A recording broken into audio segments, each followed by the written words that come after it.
Hello guys! Gagawa po tayo ngayon ng DIY money bouquet for today's video.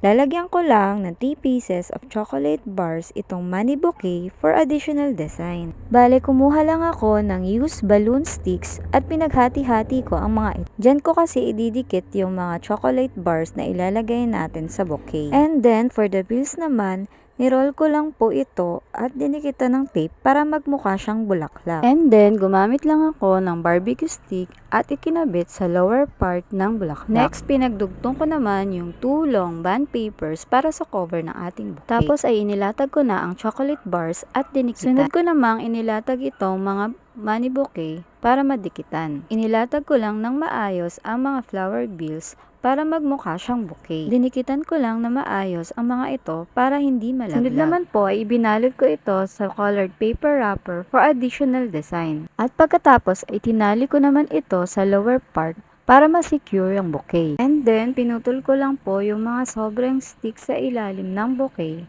para maging maayos tingnan.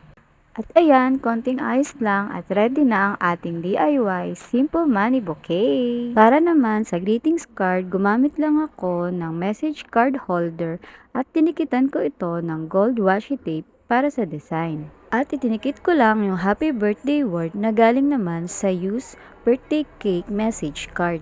Saka ko ito isinuksok sa bouquet at dinikitan ng tape. For the lower part naman po, gumamit ako ng gold washi tape at dinikitan ko ito ng red ribbon for additional design ng bouquet. At ayan guys, meron na tayong DIY simple money bouquet. Ayun lang po. Follow for more. Bye!